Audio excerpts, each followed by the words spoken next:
Mr. Tsepkalo, thank you so much for agreeing to this interview. Right off the bat, the question that is, I think, the most burning one, for how much longer do you think can Lukashenko stay in power? So, the thing is that, again, 4 months ago, nobody would predict that the situation would be something like that. And definitely, no one can say for sure how long it will last from today. It may be several weeks, maybe several months. But what I can say for sure is that there are no examples in the world that the person who would be such unpopular, having probably not more than 3% of public support, which means that he doesn't have any public support and who only can rely on security services, can stay in power for any period of time, for any, just foreseeable period of time. And if you can see how many people going out to the streets, you can understand that, within the last 40 years, we cannot remember that many people going out to the streets of any country in Europe. After Solidarność, again, we cannot remember the amount of people that would protest the dictatorship. And I think that's a good sign. And we will get rid of Lukashenko regime pretty soon. Great, that sounds optimistic. The next question is less speculative. You have set up a fund to support protesters in Belarus, the Polish-American Fund. Can you tell me more about it? How will the money flow to Belarus? Who exactly will receive aid from this fund? Yes, well, we are about to finish the establishment of this fund, and we rely mostly on the European money, and we are planning to support those who suffered, tortured, or beaten by this regime. And we are planning to collect evidences from the people that suffered from Lukashenko security forces. And we need that not only in order to help people physically, and financially and morally and medically also, but in order to collect all the necessary information in order to sue Lukashenko and his close compatriots, his close friends that are responsible for violations of human rights. And, we will present it to the criminal court that is in The Hague. So, that's the main purposes, the main purpose of our fund. I see. So, speaking of Europe, you have urged 32 world leaders to act in an open letter. What steps could they take to support the opposition? Well, we see that at least these elections were not recognized by the global community. The European Parliament announced Lukashenko and his close friends and relatives as persona non grata in the countries of the European Union. And that we feel the support from the side of the global community to Belarus nation, to Belarus people. And definitely they condemn what is going on the streets of Minsk. No one person, a normal person in the Western countries or in Russia or in Ukraine would support such a crackdown on peaceful demonstrations. And that is probably the result of our efforts of we attracted attention to the problems of Belarus, not only from the side of the global leaders, but from the side of the people, parliamentarians, and public of the countries all over the world. For instance, today Veronica gave an interview to the first Brazilian channel that is preparing the big story about what is going on in Belarus. It means that even for very remote countries like Brazil or some Latin American countries, they feel it close, and they follow the events, and they have a big interest to the happenings in our country. As a former ambassador to the United States, what do you think will the US do in reaction to this crisis, or what could they do to support the opposition? Well, they could do a lot of things, but as a matter of fact, I think that the first step should be to recognize the problem, to condemn the violation of human rights from the side of law enforcement agency, killings, mass killings of people, torture, rape, and all these violations that took place in Belarus. And definitely the US can support morally and financially the Belarus people, so we will be able to continue our fight for freedom and democracy. I see. So outside aggressors have been among Lukashenko's most favorite talking points.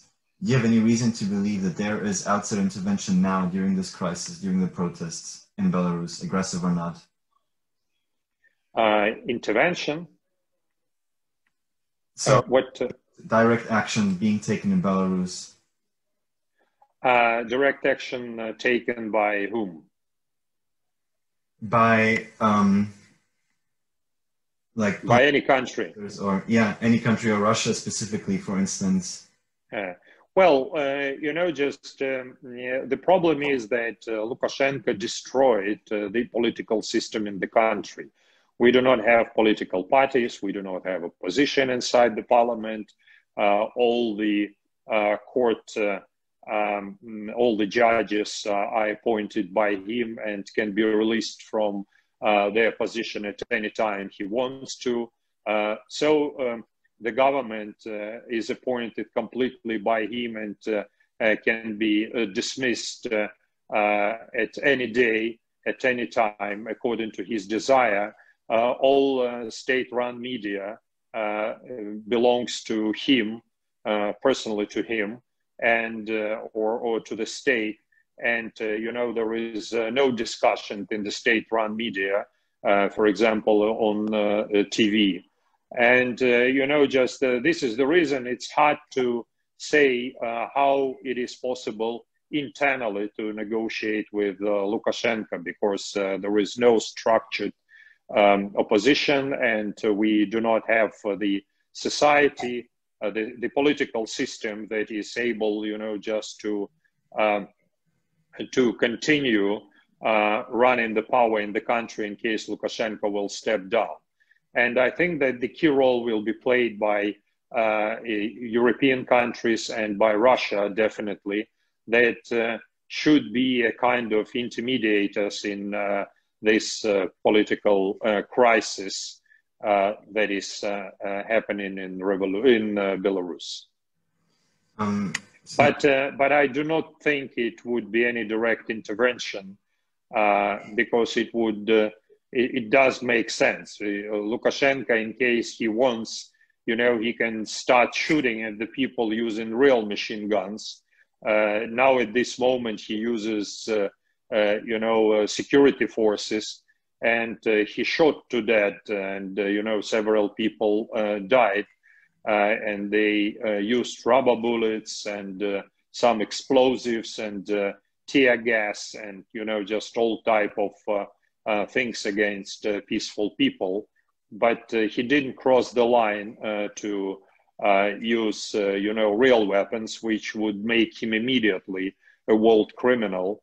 And I think that at this moment we can announce his arrest by anybody from the security forces that is around him. And I think that he would be announced also as a criminal by Russia. So what we have now is that it's a kind of two sources of power in the country. One is one is still belongs to Lukashenko, one still belongs to Lukashenko, and another belongs to the people that cannot formally organize the sources of influence or sources of power.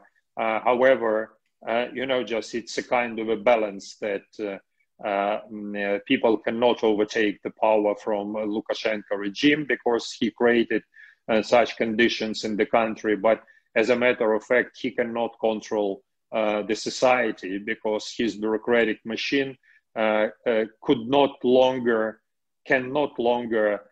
fulfill any of his orders in economy, in social life, in education, in nothing. And the security forces are able only to protect his residences and administrative buildings, but they cannot definitely force Belarusians to pay taxes, and many other things that are essential, that are critical for the society to operate. So you're saying it's basically just a question of time? Yes, I think so, yes. And so when this time arrives, what challenges await a post-Lukashenko government? Well, we definitely have to organize the overall presidential elections free and fair, have an interim government. Interim government should be appointed and the members of this interim government should not have any political ambitions. It should be a kind of a technical government because we don't want anybody to use administrative levers to influence the situation and try to use it to help himself or just to become president. And we need definitely after that to make a constitutional reforms. But as a matter of fact, we should recognize the amendment that Lukashenko made in 1996 as illegal and return back to the constitution that we previously had. And based on the previous electoral law, we have to announce presidential elections. That's our objective, and that's what we would like to achieve within a foreseeable future after Lukashenko will be kicked off from the power. And in this time, where do you see yourself in Belarusian politics or society? Well, it is also critical for all Belarusians, for all Belarus political prisoners to be released, and they should have an opportunity to participate in presidential elections. It is also critical for all of us to return back. Now we have more than 1 million people that left country, and they will have an opportunity also to return back to Belarus because we need all the political immigration to help us to build a new society. That is very important, and they have to contribute to new Belarus. That's for sure. I see. Do you have anything you would like to add? Any final words on the matter? No, thank you. Thanks, Max. Yeah, just I wanted to wish you a good evening, and that's it.